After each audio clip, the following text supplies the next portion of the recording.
Congressman, Happy New Year. Hey, Happy New Year, everybody. And I got to tell you, I stayed up until 12:01 to make sure 2020 was gone. Goodbye.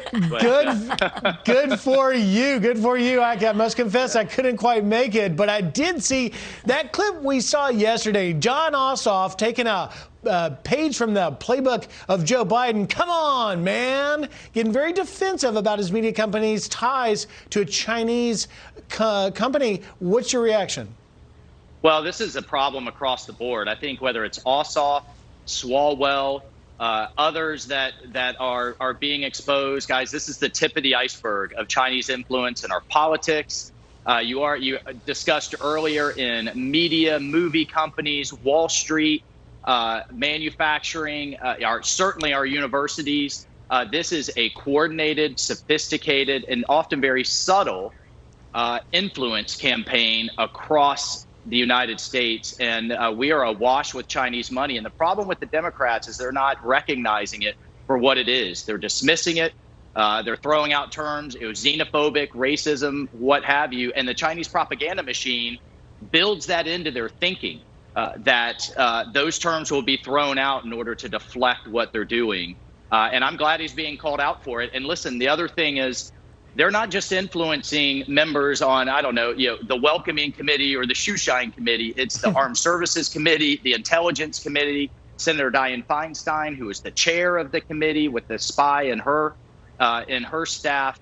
So this is incredibly serious, and we're going to keep calling it out everywhere we can, because it makes what the Soviet Union tried to do look like junior varsity, because the amount of money that our companies, politicians, and others are addicted to. Well, you're definitely a China hawk, and I know a lot of your constituents are very grateful for that. But you say that down in Georgia, much more is on the line here than just who controls the Senate. You've been saying that if the Democrats win both of those seats and take control of not just the Senate, but therefore all levers of government in the federal government, the executive and both chambers of commerce, you say our children may end up growing up in a socialist America. Explain. Well, it's not just a America led by socialists. It's a world led by Chinese communists. The Democrats, if they control all of Congress and the White House, will systematically dismantle President Trump's legacy in terms of standing up to China, whether, again, it's taking a tougher stand on their theft of our IP, the shift in our military, to take them on. The progressives have already called for at least a 20% defense cut, and on across the board. The other piece that we have to understand is if the Democrats take Georgia and they take the Senate, they will lock down power. Pelosi will drop the voting age. She already passed this bill once. She'll pass it again to drop the voting age to 16, to eliminate voter ID, to do automatic same-day registration. They'll put in D.C. statehood. They'll stack the Supreme Court so we lose that backstop, and then the progressive policies will flow through.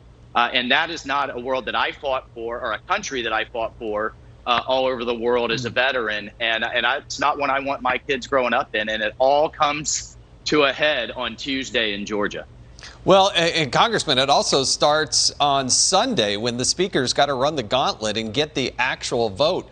If she doesn't get those AOCs and the squad and those on the far left end of the spectrum, That's right. She can't actually get that gavel again. And there's a group out there called Force the Vote. They put out a statement, quote, "We put the squad and House progressives in office to stand up to Nancy Pelosi, establishment Democrats, and the insurance corporations that fund them.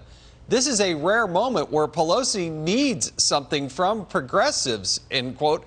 And the concern, Congressman, is what price is Nancy Pelosi willing to pay, probably anything, in order to stay in power? And what is she going to give up? And what is she going to promise those on the far radical left end of the political spectrum? No, that's right. So a couple of points there. One is she only won her speakership by a few votes last time when she had a much bigger majority. She had 15 defectors. She only won it by 2 votes. The other thing is the seats that we just took back in this election that Republicans took back where mainly they're moderate seats. So that means the progressives even have more of a say. So that's exactly the point. We have an environment in the House, and I see it up close and personal where the sausage is being made with the progressive agenda, where folks like Pelosi and Maxine Waters look reasonable because of so many to their left.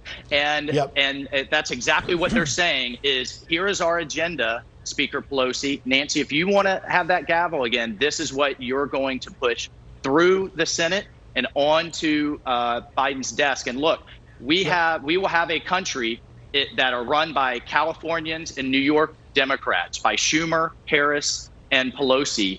And again, that's not one. Everybody's fleeing to Florida from those two states. Well, they'll nationalize their lockdown policies. And then where will we go? Hey, Congressman, just in the moments we have left, can I quickly get your reaction to a story that's not getting enough attention in my estimation? And that is the Trump administration just declassified intelligence suggesting that China paid bounties on U.S. troops in Afghanistan. You know something about being over there. I do, and I had a bounty on my head from the Taliban, which I took as a badge of honor.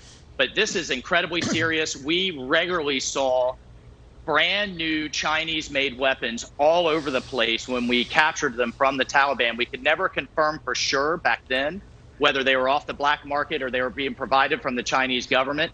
I'm demanding a briefing. I want to see action if this intelligence turns out to be true. And here's why.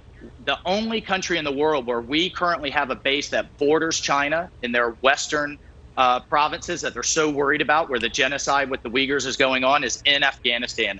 That's another reason why it's so important to keep that base and keep that presence, not just for terrorism, but for China as well. Well, Congressman, we thank you so much for joining us here on the first day of 2021. No one makes the case better than you for why we need veterans in Congress. So thank you so much for joining us. Happy New Year. Happy New Year. Goodbye, 2020. And here's our great 21. God bless.